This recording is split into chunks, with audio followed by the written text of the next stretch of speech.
After the first few trailers, I was not all that excited about Natlan. The saurians and the world looked like something I'd love, but on all the other counts I was underwhelmed. The character trailer was disappointing since it gave me no reason to care about any of them, and the story trailer fell completely flat. So it was with little trepidation that I waited for the livestream. I tend to enjoy the streams featuring the devs far more than the other ones, so I was still hopeful. Just about enough to stay up to watch it, even though it started at 5 AM my local time and didn't end until after 7 AM.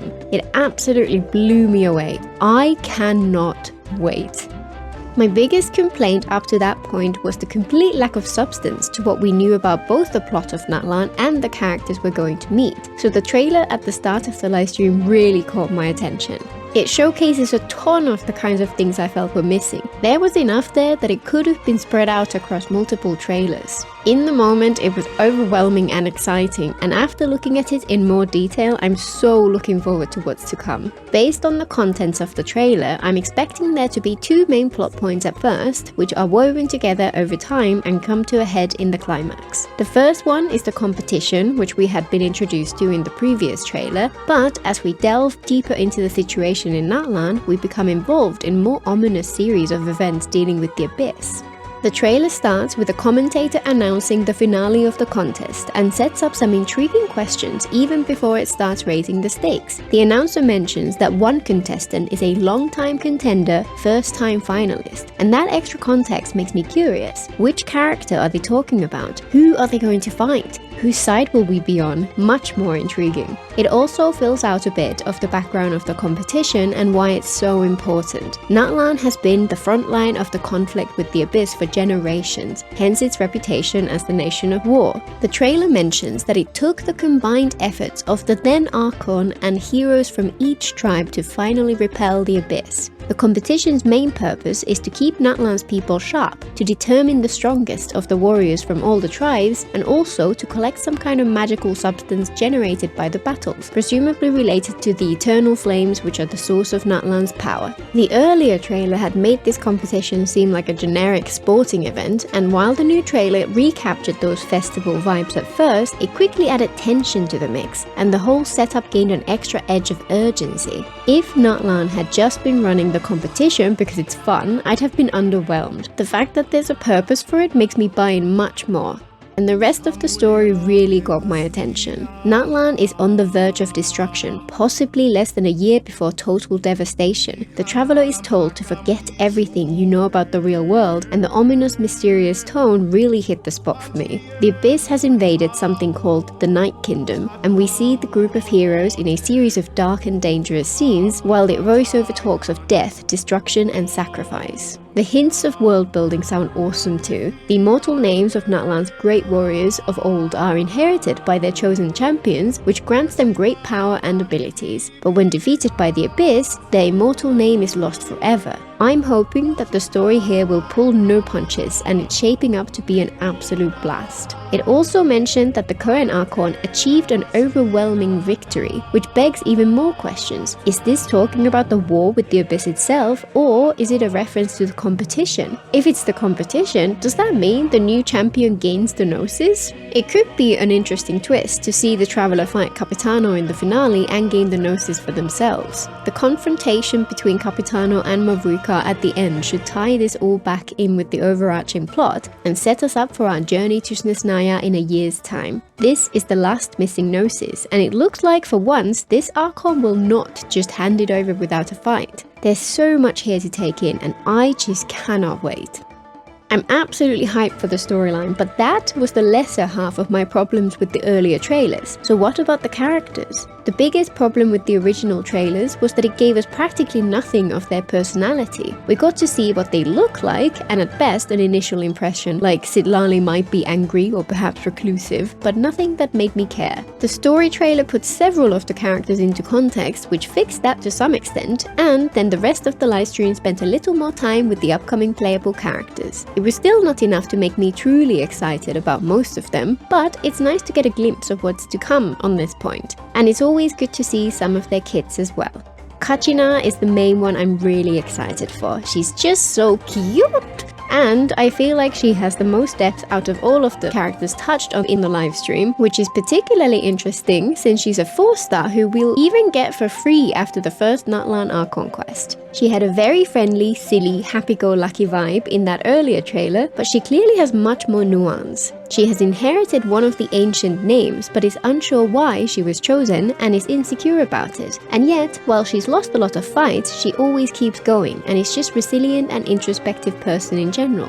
Obviously, we'll learn so much more once we meet her in game, but she's shaping up to be a great character. In terms of playstyle, she's a geopolar user with what looks like some super fun mechanics. She creates a mobile drill construct which she can hop onto and then zoom around the world and scale walls quickly, and which she can use in combat as well. I'm hoping she'll work well with Navia or Churi. Mualani is the first of the upcoming 5-stars, but she gets little less focused than Kachina. She gives me very strong Amber vibes so far. She's into sports and even owns a sports shop, works as a guide, and is described as very friendly, enthusiastic, and outgoing. I think it was her voice at one point saying that she wants to win so she can become a true warrior, so I'm expecting she'll have some nuance to her as well. She's a Hydro Catalyst user and will clearly be a main DPS. She zooms around on top of her shark companion like it's a surfboard, damaging enemies by repeatedly bumping into them. This is one of those where it's really hard to tell how fun she'll be until you actually get to try her out. Also, her weapon is stupidly adorable, a little round bird sitting in the mouth of a shark, and I'll be sorely tempted to pull her just for this. Hoyo really knows how to tempt me. The other 5-star who will be playable in 5.0 is Kinich, and I have mixed feelings about him. He feels like a very stereotypical angsty anime boy, and he has an odd and abrasive digital companion called Ajor. The pixel art style of Ajor feels painfully out of place to me so far and really puts me off. I can see why he'd appeal to a lot of people, but for me, when you combine the questionable aesthetics with a personality type I'm not super interested in, it really throttles my interest. However, his playstyle looks super fun. He's a Dendro Claymore user and looks like he'll be highly mobile DPS. He has a grapple mechanic reminiscent of several other 5-star, but which can clearly be cast many times in quick succession. And it looks like he has a way to anchor to an enemy and quickly strafe around them in a circle while attacking. Previous characters have proven that the more mobile a character is, the better they feel for me, so despite my concerns about him and his companion, Kinich is actually the one of the 2 5-stars I'd be more tempted by based on what we've seen so far. Hopefully he'll surprise me once I actually meet him in game. The other characters get much less focus since they're not due to be made playable in the next patch, but we do get to see little more about some of the others who will be important in the Archon quests. Chaska is described as free-spirited and strong, and said to be well-known mediator. Interestingly, we see that she has an animal vision, not what I would have expected. I really like her style, and it sounds like she'll be a really cool character. Ian-san is apparently a fitness instructor and a mentor to champions. Not at all what I had expected. I'm guessing she'll be our coach in the tournament, so she'll be very present in the storyline. She's definitely the Natlan character I'm most excited for outside of Kachina. It turns out that she has an electro vision. Again, not what I would have expected.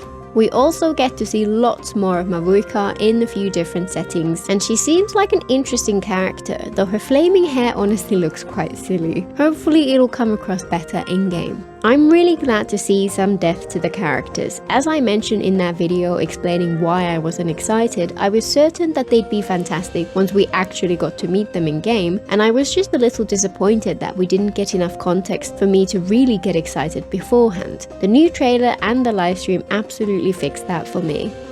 All of that kicked me back to the level of excitement I had been hoping for, reminiscent of the last few weeks before Fontaine or Sumeru. But that was just the beginning. The rest of the livestream was just mind-blowing and has made version 5 my absolute most anticipated patch by a long distance. For starters, we got to see much of the world design, with some hints at the mechanics and a showcase of the new bosses. The world looks incredible. Something about that central region with the dramatic plateaus and plunging caverns filled with vibrant colors just draws me in. The other regions look great too, with such diversity. On exploration alone, Natlan is shaping up to be even more enticing than Fontaine was for me, which is high praise. Natlan's special focus seems to be movement systems. The characters all have special movement mechanics, and the saurians will also provide some similar freedom as well. From what we've seen so far, they really leaned into this in the world design, and it makes it look incredibly dynamic. They also briefly covered a new magical substance called phlogiston, which is a special type of fire which is likely to be central to a lot of the new exploration mechanics and evidently has some important ties to the culture of the peoples of Natlan. And there were two new bosses revealed. One is an angry dragon, while the other can only be described as a happy Dendro Snorlax. The latter is criminally cute, as are many of the animals which were also revealed. The world feels vibrant and varied, and yet again it feels like Hoyo have outdone themselves here.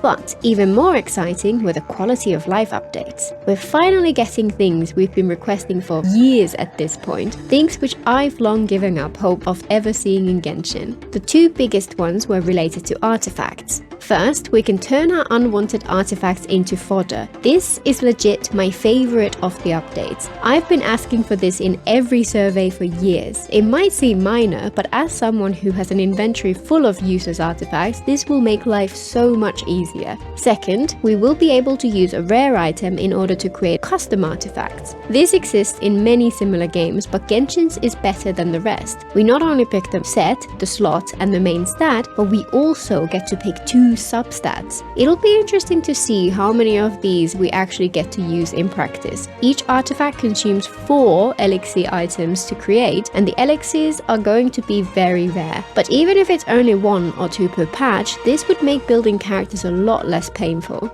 We also get a new world level with increased enemy difficulty and more drops when killing enemies or bosses, updates to the battle pass where we get to pick which rewards we want, including from any talent materials, significantly more primo gems as a reward if we complete certain quests during the patch in which they released, more primos from Natlan statues, shrines and offering systems, enough materials to level each new character to 60 as a reward for completing their quest during the release patch, more wishes from Stellar Union, a map indicator to show overworld material locations, and so on. One which looks really great is the Natlan reputation system. Each tribe has their own separate section with their own quest line as well. This feels like a much more cohesive approach to the world quest, and it sounds like some of the character stories will be fully integrated into this too. And they even announced some improvements to the Imaginarium Theatre which look like exactly what I had been hoping for.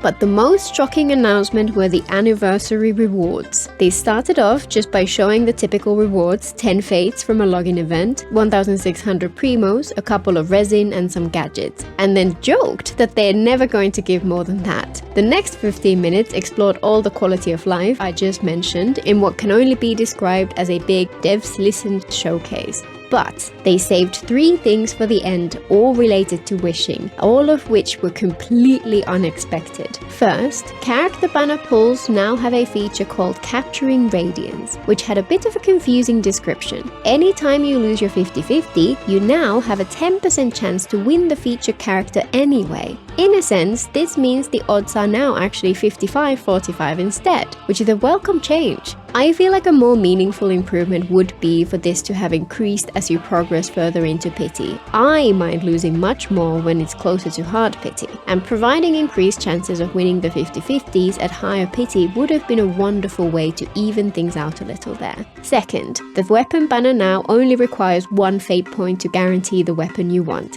I feel personally attacked by this. I recently thought I'd treat myself to Siegewin's bow since I got her on my birthday and she was a 50-50 win, and ended up losing twice. The fate point change is a great update, but I just wish it had come earlier, before I foolishly threw hundreds of wishes at the scam banner. And finally, the big one. As part of the anniversary rewards, we now get to pick a standard 5-star, and this will happen every year. Finally, people who are missing their favorite can guarantee to get them. They mentioned they'll be adding more characters to this banner in the future, so this will be even more worthwhile in future years. All 3 of those changes are fantastic, and it's great to see Hoyo finally loosen up a bit on this count in Genshin.